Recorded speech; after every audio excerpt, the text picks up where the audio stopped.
there were even mechanical mistakes that we're not used to seeing from him, like backwards Xayah ultimates and stuff like that. So definitely going to be a close magnifying glass on him, considering the meta right now and considering his standing. And we talked about Power of Evil being one of the big carries for Misfits. Already Team WWE showing their respect towards it. Orianna being banned away, one of his biggest comfort picks, but also a bit of a target ban towards Ignar. He did bring out things like the Blitzcrank, like the Thresh, very well known for him within Europe.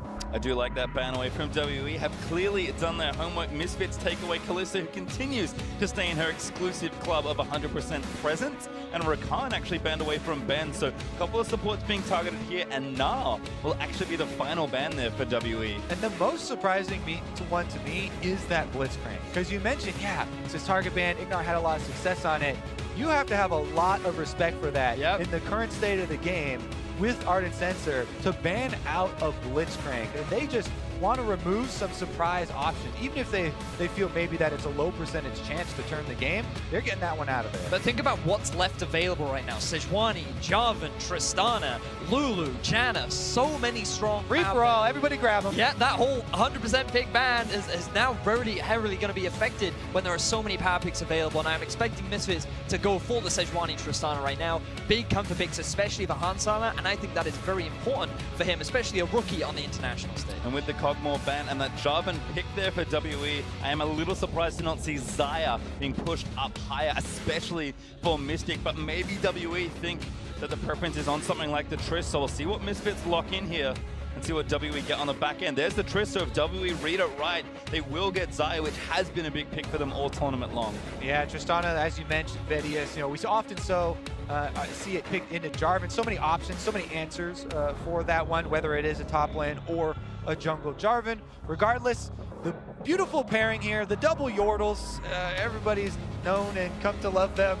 But also one of the big picks that I'm just remembering now is Galio. Something that Chinese teams absolutely love is Jarvan, Galio, Sejuani, because if you want to dive onto the backline comp, that is exactly perfect for it. You know what we want to see to top it all off? Is the Rumble that they also use when you switch the Jarvan down into the jungle, have the mid lane Galio, and then put a Rumble top lane.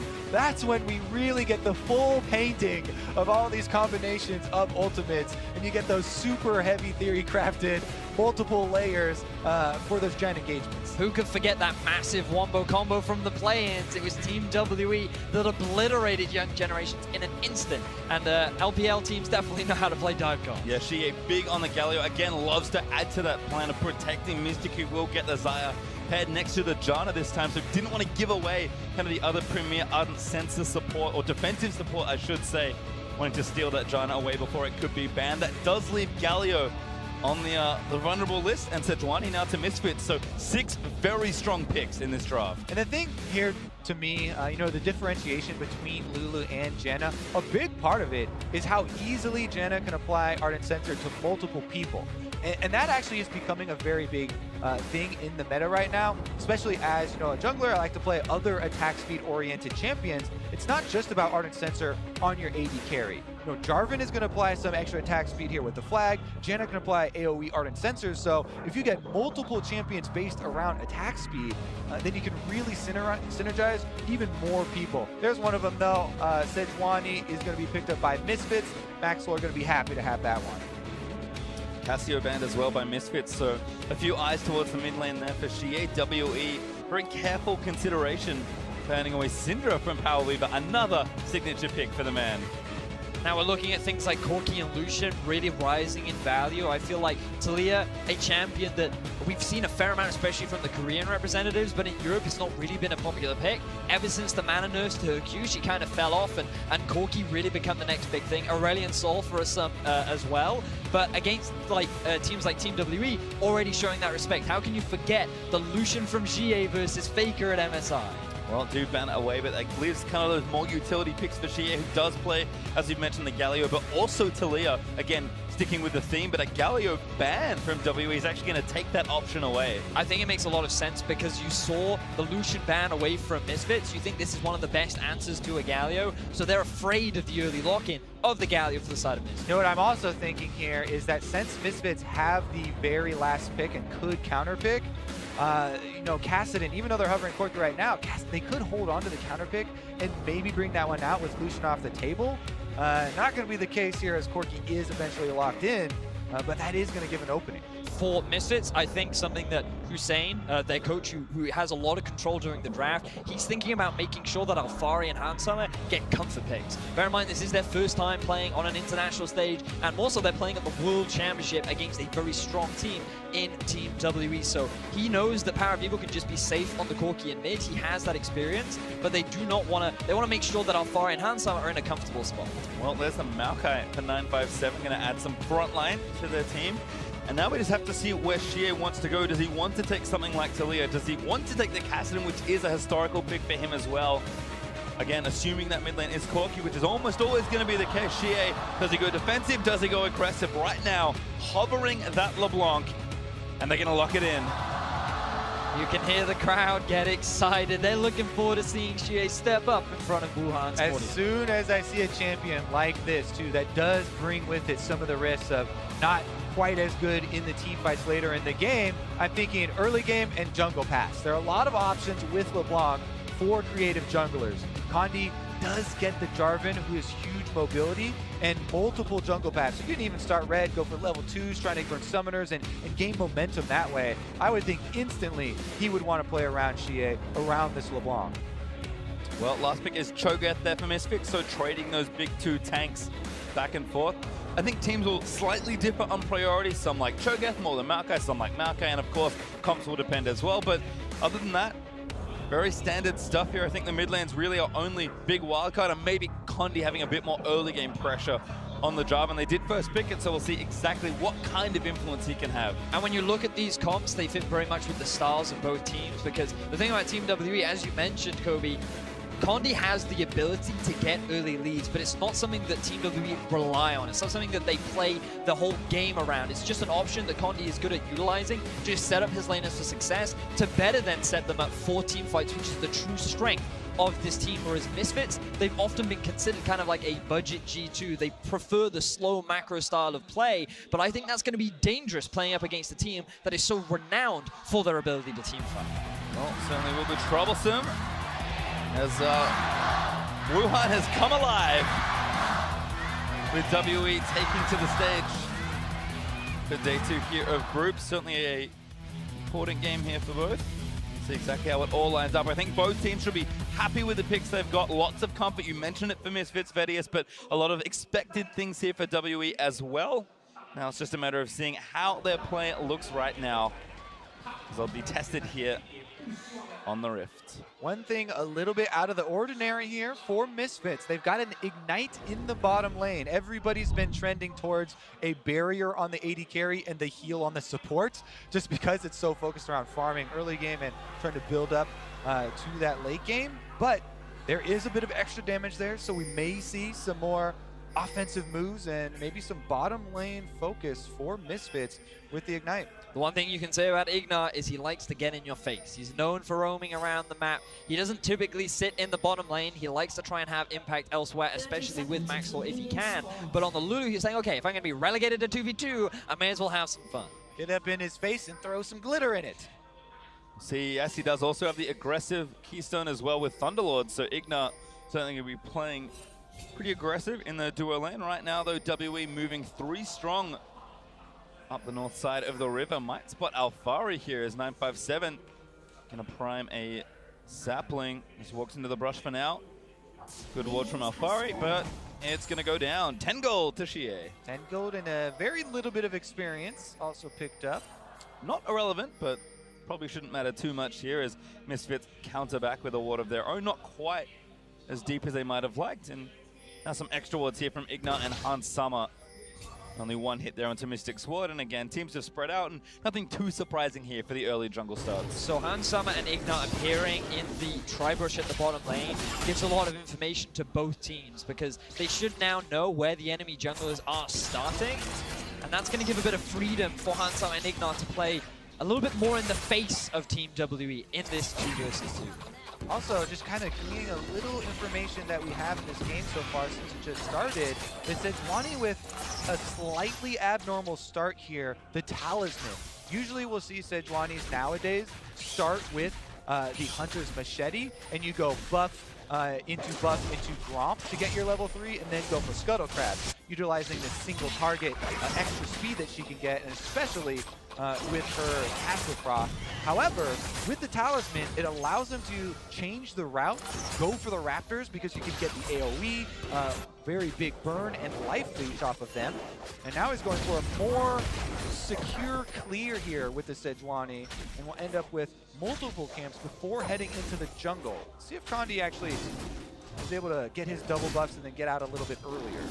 It is important to note that both junglers starting on the same side means they end up on the same side, looking to maybe make something happen here in the bot side. Maxwell will take down the Scuttle Crab very easy for Sejuani with the Permafrost.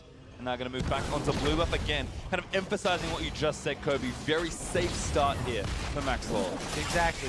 Even though he's going with a bit bigger of a clear, trying to get the Raptor camp and the Wolf camp early on so that they respawn earlier for him, he wants to get the Scuttle Crab vision for his pushing bottom lane before returning to the blue buff here. So Maxwell, a pretty efficient route considering he was also able to check the boxes here for the bottom lane.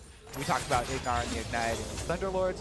They obviously want to push and pressure down there, so he's just giving that extra little bit of jungle support to allow them that. And we're talking a lot about the junglers because they're going to be extremely important for setting up the carries for both these teams. As Condi is making his way up to the top side, he will be spotted out by a ward.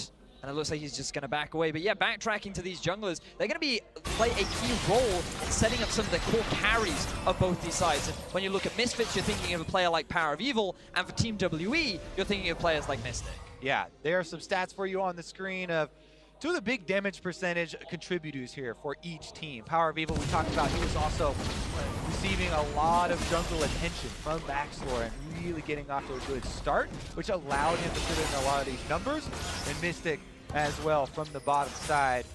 Definitely with Xayah as well, feels comfortable and set up to do the same. And there were a lot of question marks around players like Mystic in the play-ins, largely due to his laning phase. A lot of analysts felt like that he wasn't that standout, and while his team fights were certainly good, it was nothing impressive. But I feel like that coming into the World Championships and coming into now a bigger stage and much higher level of competition, I'm expecting a lot more from him, because after talking to some of the teams, I feel like he wasn't playing at the highest level during the playing stage. Meanwhile, we had a little bit of extra vision left in the jungle there by Team WE when Condi went to steal away those Krugs. Now he's in bottom lane, waiting for Hansama to check. Oh, Slow not gonna land. He gets him through the rocket shot, forcing the flash. Very cute play from Condi. Hansama a little bit quick to jump there. Didn't quite time it properly. He didn't get the buffer correct, which means that he still ends up getting knocked up. He's now going to lose both of his summoner spells in the 2 versus 2. And we talked about the impact of these junglers on these carries. Mystic now going to be in a much favorable position. Yeah, can't really get away from Jarvan, and Condi with a very successful gank. Double summoners. Remember, those are the defensive summoners for the bottom lane. No barrier for them at all. We'll see if the Ignite does come into play, because Condi's coming back for more. This is something that I've certainly seen before from WE. Condi looking for the revisit here as Mystic and Ben sort of back away. Condi gonna do a bit of jungling while he has some time. No need to really spend too much time here while he can be farming. And Hansama and Ignite, I think, playing with respect now that those have gone down. But you can see Condi's stats just incredible. His plan was very successful despite World Lead maybe not looking as strong as we'd expect. Condi certainly was. And this is what we talked about very much. He is one of those early setup plays. He tries to get his team early leads, but it's not something that the team relies on necessarily. It's not something that they have to have in order for the team to win. And Condi, he's just such a big facilitator, and he's had so much praise that he's already been able to set up his bottom lane for success. Now let's see if he can do it in the mid, because Shea on this LeBlanc. We all talk about LeBlanc being this assassin and how she wants to be roaming around the map, have that sort of early lead, have that early pressure. Right now, Gia is doing well in terms of the laning phase, but now we want to see him make these map movements as he's already doing in the river. Yeah, he's rewarded with some honey fruits. Used the clone there to slightly delay the minion wave from getting there, and looking and scouting for the jungler camps to keep track of Maxlore's clear speed. Nice as well from Alfari to pay the respect as she went left. No successful run this time around. PoE has also used his teleport already, so he's going to have no more freebies back to lane. She going to last hit these, and I think both mid laners will take it back. Certainly Power of Evil will with the Hex Drinker done, and Xie maybe going roaming instead. Like the respect being shown from Power of Evil. It will delay his Shrinking Force spike a little bit, but it makes the laning phase so much easier for the Corki. And I also want to highlight some of the vision being set up from both parties. A lot of it invested, around the bottom side of the map. Already double control ward from both sides, and their priority is making sure that neither of the 2 versus 2s get snowballed upon by either jungler. Sunny skies down there. Everybody just farming up those Bitcoins. Well, Mystic returns to the lane. Shield on the turret there for Ben just to prevent a little bit of damage. And a BF sub for Mystic versus the Saint-Bahan Summer. Again, slightly different starts there as far as itemization goes. And I think in a brush here for Ignar. WE, they're just going to play it safe. And again, Misfits playing very safe here, very respectful, and a ton of controllers. There were 3 down the line, but Hans Summer just placed his. 2 though for both Maxwell and PoE, mean that Misfits again just want to play safe. This is a team that does not want to fall behind, but happy to play even. Yeah, now that we do have the BF swords, a little bit of extra damage coming through, and the ultimate's available, maybe Condi is going to be able to revisit and create something. You know, he's walking away from those wards, comes through the lane, doesn't want to walk anywhere near Tribush, himself level 6 with red buff. This would be kind of the perfect storm if they could actually nail someone down, but again, Tristana hard to force on, especially with a Lulu at her back. Defensive control was cleared out by Mystic and Ben. That does give Condi leverage to sneak into both brushes if he wants, but again, just going to farm the Krogs, not waste too much time. As Alfari does take the speed trying to the right, getting that Scuttle Crab, and going to hit a Sapling on the way back to the lane, but not a huge deal here for these top laners who are nice and even in CS. Seeing a lot of this, gentlemen. A lot of slow early games, into progressive farming, all about the item spikes. And the one thing you can say about LPL teams for certain is they love to utilize those item spikes. So you really need to keep your eyes on players like Xie and Mystic, because once they hit those first items, that's where they're going to look to be as proactive as possible. And that's really where they turn on. And we're going to see how Misfits handle that, because as a team, they often struggle when they fall into early deficits. Throughout the regular season and throughout playoffs, they had a 3-11 win-to-loss record whenever they were at any kind of deficit at 20 minutes. So the fact that they're off to a bit of a lead right now, certainly favorable if you're a European fan. That 300 gold though, oh, 200. 10 minutes to go though, don't forget. There's still a lot of time. Certainly the slow early game going to help with staying even keel. Where are the Gigabyte Marines when you need them? Coming up in 2 games time, Kobe. Oh baby. Well, for the time being, a little bit more vision being invested from Misfits towards the top side of the map. Rift Herald will be spawning, and Maxlaw, he's taking a bit of a creative route, but will be spotted out. Nice bit of vision there from WE. Sweeper does not find it either. Not sure where that came from. Could have been some fruit, or could have just been my eyes deceiving me. Maxwell, though, is going to slap down the Scryers. Boom, cleared that out of the way from WE's side of the map.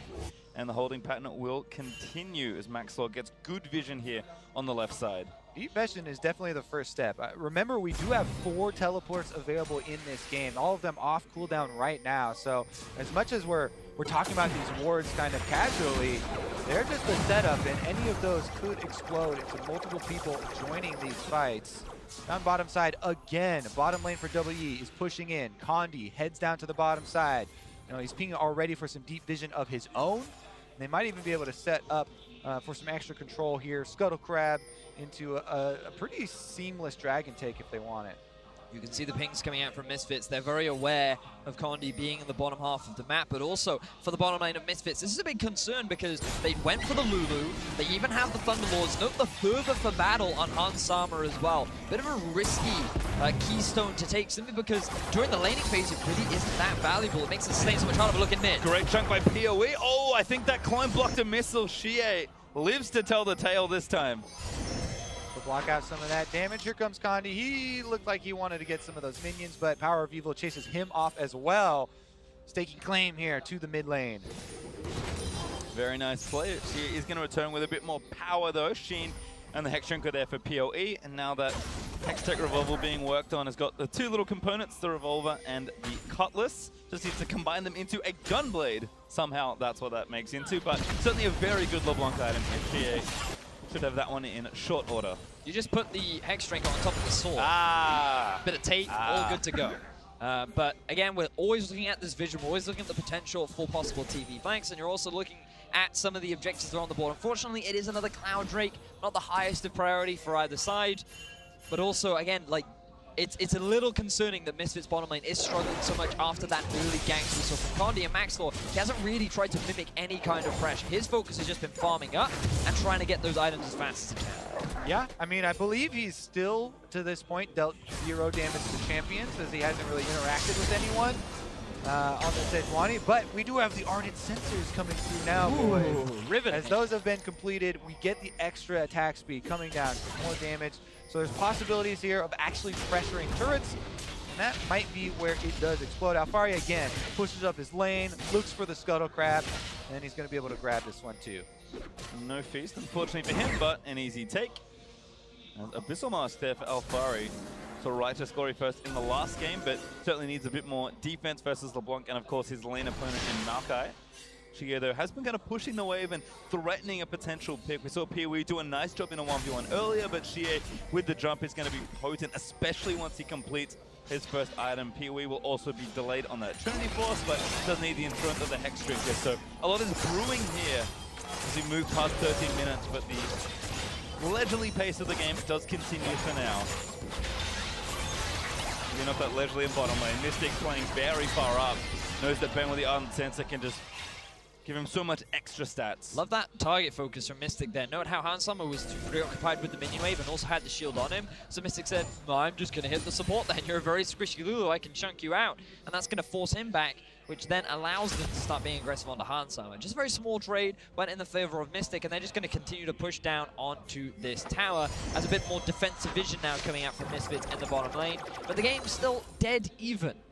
Misfits not expected to have a strong performance at Worlds. Still a lot of the game left to go, but they're considered one of the big underdogs in this group. We talked a little bit earlier on about why they are considered that, especially when you think about this team. It was the MSI group stages. This was TSM, Flash Wolves, and Team WE that all went head-to-head at MSI Brazil. Oh, great knock up though on a Mystic. Featherstorm's out of the way, gets the angle on a Hansama as the TP is down.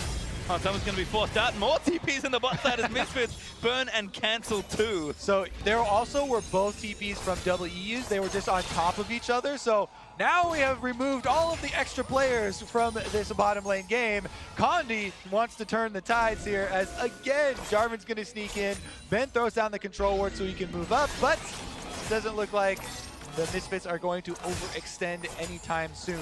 Drake, though, did go down in that, and that's the biggest difference we've had so far. Cloud Drake picked up for Team WE. Oh, but look at Shea. He's on his way down as well. This ward will spot him out, and Misfits are like, this could be bad. Chie turns around, though. Looks like the Misfits may have backed up pretty early. Chie with the Gunblade, certainly looking to get his roam going. Might jump in off the PoE, gets back his Power of Evil with the package. Is going to threaten in tandem with Maxor as they take down that control ward. And he can, again, start to see, despite the very deliberate pace in his first 15 minutes, teams are starting to get a bit antsy. It's Condi! Wants it, gunks Ignar! Gets the ulti down, gonna keep slapping him away. Ignar already burnt the flashes, and one different Ben's gonna keep it going. And Mystic, he's the one to grab first blood, but Maxwell misses the ulti just barely! Mystic with a fast flash to get out of that one. And Misfits, they face check the bush. They even pinged it, expecting him to be in there, but Ignar flashed way too early, and Condi punishes it. Uses the EQ, locks him in the baby cage, and WE, they're able to get themselves their first kill of the game. Yep, if you flash early against Jarvan, he's just gonna dunk you. And here's the double knock-up. He lines it up for the Lulu as well as Tristana, and Ignar used his flash, so in comes the Cataclysm, buys enough time for the DPS to work here. Mystic flashing very early on that one, might have even been considering flashing before he saw the ultimate come out, and able to get away after that. A lot of summoners were blown in the bottom side, but the big gold bonus doesn't mean a whole bunch in the game at this moment. Meanwhile, Condi, though, the objective focus has really been a big difference here. Gets the Drake as well as being able to walk right up to the Rift Herald, and seems to be able to take that one uncontested. And one of the big carries for Team WE now has a kill under his belt. Essence Reaver completed too. Mystic, one of the big players that we were going to be watching to see how he progresses throughout the game, is now set up for success. His counterpart in this game, Power of Evil, also just finished his Trinity Force as Condi able to grab the Rift Herald for his squad. And IE is also completed for Hans Summer's Tristana. So again, a lot of this kind of slower paced game, all that farming early on. Despite the first blood for WE, the gold stays dead even and the items are starting to creep up on these carries. And again, WE, if they can convert the objectives that they are starting to get into more, we'll see just where Condi can use this Rift Herald, because that's kind of been the sacrifice in some ways. The only advantage WE have really gotten is not reflected in the gold, it is in these objectives that they're taking. I think it's for Misfits. I felt like that they had an opportunity early on to get ahead in this game. If they had simply just swapped from bot up to the top lane, because we see that Alfari has been consistently pushing 957 underneath his turret. That tower is already at about 50% HP, and they could have just avoided the potential dive and gotten themselves a very early objective. Instead, they chose to stay in the 2 versus 2. They allowed Team WE to punish on the overextension of Ignar, and they're the ones that now have the Rift Herald. They're the ones that are setting up to get themselves the first tower of the game. Setting up for this blue buff as well, as one to get stolen away by Misfits. Not up right now. In fact, Shie is lining up a dive instead. Is spotted on a ward, and Power of Evil is hot on his heels, but Shie dives in, gets Ignar with a 10, and that's going to be a kill. Great focus on the summonerless Lulu right there. And that's going to be the first turret as well without the Rift Herald being expended. So WE can keep that one in their pockets and try to chain this momentum. So often in this meta right now, when Ardent Sensors are completed, as soon as one turret falls, they can then swap the AD carry and support to another lane and chain outer turret takes. But WE don't even have to do that. They're still pushing in the same lane. You can see with that extra attack speed, Xayah having her own buff as well, they almost instantly melted. Who needs the other lanes, Kobe? Just going to take the tier 2. The Rift Herald hanging out. Oh no, Shelly. With Rift Herald down, they might even go for inhibitor. They're going for it. Condi going to threaten again. Has the ultimate ready. Maxwell also rank 2 ultimate for himself. Rift Herald charging in. Bit of chunk damage there to the turret. But not going to be enough. The bottom lane of Misfits is struggling. They chose not to swap. They chose not to try and equalize the turrets. And instead, they stick around, and a great roam from GA extends the lead once again. Now, 2 of the big carries for Team WE are sitting on gold. They are really far ahead. And they're the ones that are extending this gold lead to 2K in favor of Team WE. And now, as we said, they can rotate their support and AD carry to try and keep up that pressure. Look how close it was, too. The breaking point for the top and mid turret here for Team WE, both of them are extremely low. Misfits would like to collect some of that gold, but GA has got the flash, but he doesn't need it just yet. The damage is almost there, but Ignar with the ultimate keeps himself alive. That was very close, so close. You can see him single on digits there before the regen came in. That was close. Big play from Shea. Almost resulted in another kill. That would have slowed down Misfits significantly. And it still may well do, because Hans Summer, he doesn't feel confident enough to push by himself anymore. He hasn't tried the corrupting potion too. I didn't see if he used it, but I wonder if that was the difference maker. That's how close that was. And you can see Misfits with a deficit. Vedius, you mentioned this before, but when they are behind, it is not pretty. No, they really struggle to know what to do when they're in a deficit, largely because this is a team that's very controlled. They like to play the calm, calculated game, and when they have the lead, they know exactly what to do. But when the tempo isn't in their favor, it ends up in disaster, and they don't know how to react to the pressure. Nope, currently they're up on the top side of the map, looking to knock over that top turret. It looks like they will be able to get it, and at least get some of this global gold for themselves. So not too far behind, but WE right down mid lane. Yep, gonna try and take down yet another turret. Condi and Maxor having a battle. Condi not gonna get stunned just yet, gonna rejoin his team as Alvaro has been stunned up. Rudo on the outside, knockback with the arcade smash, and chains on chains on chains. GA takes him down, Featherstorm. He's gonna force Maxor to flash out of the way. With the front line here chunked out and taken down, Team WE might be able to really open up this map. One more minion wave annihilated here.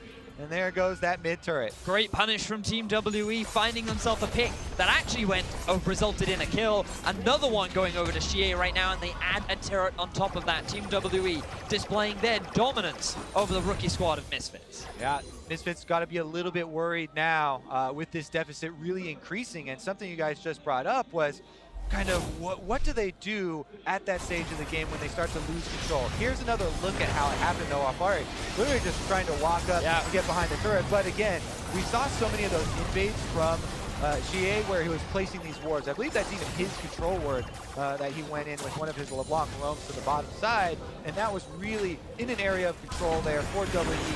They were really powering through the bottom side. But you're exactly right, Kobe. The point you were just setting up was that often Misfits are a team that utilize the Baron a lot. They're very focused around in the mid-game, using it as a means to either force fights or force the enemy out of position, try and take advantage. And against Team WE, that's kind of a gamble, especially when you think back to Condi during the play. Certainly true. It's been known. An unreasonable amount of Barons with some unreasonable amount of skill shots and not even having to use Smite a lot of the time. Yeah, certainly has. Condi, it's been his reputation for a long time, and he has shown that in play. It's WE up a few thousand gold, about 2,500 at this point, and the big boy Mystic is 2 items and counting. Xie has had a lot of influence certainly in this game. He's working on, in fact, he's finished, excuse me, his 2nd item in Morellonomicon. But watch this, Zaya. Mystic is only getting stronger and stronger. That is quite the CS lead he's built as well. And there's a reason WE play around their bot laner. Oh man, yeah, the CS really funding this build here. A lot of the spikes from Zaya even come earlier. You don't even have to have the Infinity Edge yet for those crits. So the cooldown reduction applied after just the first heal item is completed really allow a big DPS increase for her, because a lot of it comes from that blade collar and from the combinations she's able to pull off. But as you said, already a BF sword into the next item here. It definitely could be a Mystic show. Condi's going in, that's a knockoff, gets Ignore instead. Hasama tries to get up, but he's still got rooted by the Zaya. A double kill from Xie! Bounces the Qs back and forth through Misfits, and now Alfari, he's caught in and amongst the rest of WE. There's another kill as Maxwell dives through Xie for the triple kill. Misfits get obliterated by Team WE. Fantastic play from Xie. 5-0-0 right now on the LeBlanc, and their eyes are on the Baron. Fully loaded ring there as well for him. 10 stacks. Baron should go down shortly for them, and Team WE are out to the races. Well, this Baron should go over. Condi has a smite to spare, and Maxwell's dead for 15 seconds. Alfari cannot make it into the area from bot lane. WE secure the Baron. Team WE, they're putting on a clinic right now. Fantastic performance, punishing these slight mistakes from the bottom lane of Misfits, and just not afraid to run away with it. I mean, Misfits, yeah, they were running up to their own control ward there, but face first with Condi, and once again, Condi starts it off. He initiates, opens up this window for Xie to go in, get the double execution on the back line, and then they chase down the extra kill here. And I was thinking that, oh, maybe Misfits could still win the team fights later, because LeBlanc, she really struggles to kill the front line. She's not a great tank killer, but the job is made so much easier. She just kills the back line right from the start. You lose Hansam, you lose Ignar, and you can just see when you add on top of that an overfed Mystic, it's very easy to just shred through this Misfits lineup. Yeah, LeBlanc getting some last hits there, but Mystic still putting in a lot of work. That is an obscene amount of damage at this stage for a team fight, as Ben's going to sweep through a few wards, and WE continue their pressure. Mystic took down the top outer just earlier, so he's got that point also opened up, and Misfits, thank goodness they have a solitary tower, because WE were on track to perfect game them otherwise, and now assaulting the tier 2 in mid. Yeah, in addition to this Baron buff, when your AD carry in this meta is pretty much a full item ahead of the enemy AD carry, and 2 levels, definitely difficult. And again, still have Baron, which I did forget briefly, looking to pressure things down. Power of Evil. Gets a face full of feathers there from Mystic, who flashes the flare. Gets the big shout from the crowd as well. Hansama jumps out, the Lulu ultimate is used, and Team WE are inside the base. Going straight for the throat here as his bot inhibitor turret does fall. Bot inhib is soon to meet the same fate.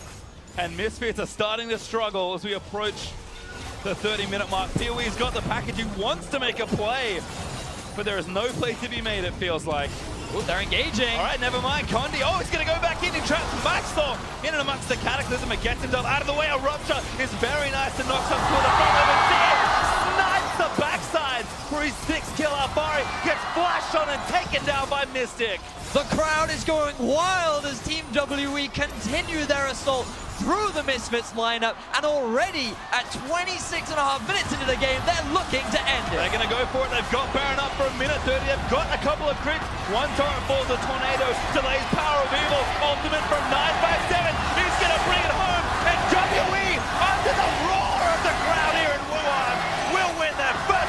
group stage.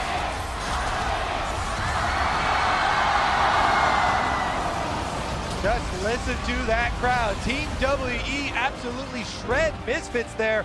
Post 20 minutes, it was all things forward. We did say there might be struggles if there was a deficit, and WE just playing the style they've been known for all year long. Clean, calculated, and a very decisive end to that game.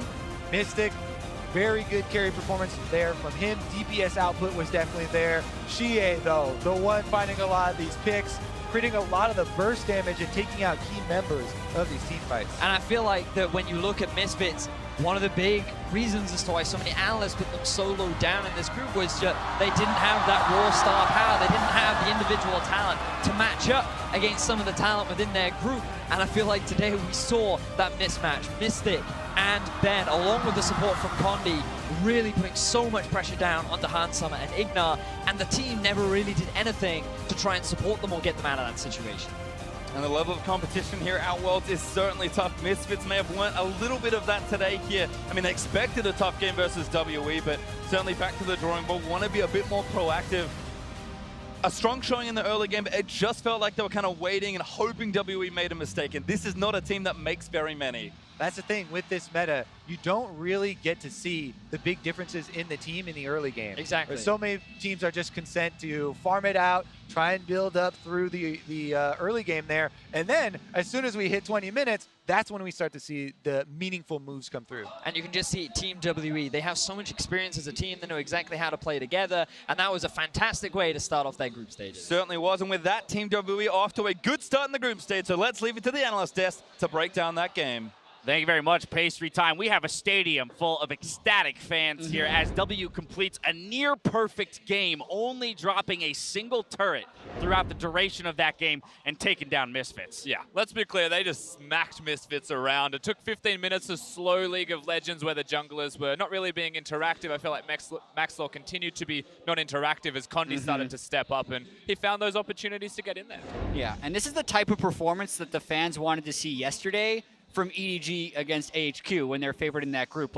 And this is also what people were hoping W would do to the play-in regions in that tournament right there, because they had to go through that, and a lot of people were saying how underwhelming they looked. This was probably their best game so far at Worlds, including play-ins. But it's also a kind of performance that Flash Wolves and TSM do not want to see, because the teams that struggle to close out a game back and forth into that late game are now looking at WE as a team that was snowballing very effectively. And part of that snowball is Xie on the LeBlanc, right? Looking at that Champions Select graphic there, takes it as the final pick for them in that rotation, and he performs. Yeah, definitely some interesting things about the draft there. When we're thinking about picking a Janna in particular, we're saying that's going to go late game, but then they have LeBlanc, which means they have to win early, and they did in large part because Xie was making so many accurate skill shots around the map aside from that one to get a bunch of kills. And Xie and LeBlanc are almost two words that are synonymous to one another. He had a pretty rough middle of the split. Xie came back around week 8 or 9 and picked LeBlanc and suddenly looked like a star once again, comes back into the team, and he puts in so much work for Team WE, and a big part of why they looked so clean and so good in this game. The composition just revolved around enabling him.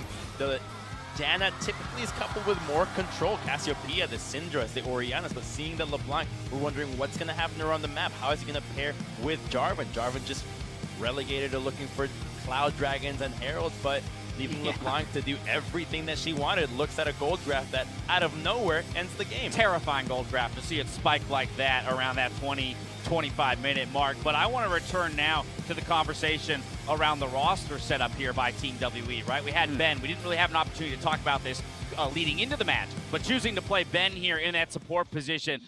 Talk to me, Rusty. What's going on with this substitution? So Ben has been the starting support for most of the split. The only time we've seen Zero is at MSI, at Rift Rivals, and now at Worlds during the play-in stage. And for me, it's all speculation. We don't know exactly why. All we know from Team WE is that they like both of them, and it's an active sub decision. Ben's a fantastic player, and it feels like nerves might get to him when Zero comes in. And I like that they started Ben here to test the waters in group stage and say maybe there are nerves. Let's find out. Against arguably the weakest team in the group as well, so you can get past with a potential weaker player, get the nerves out of the way.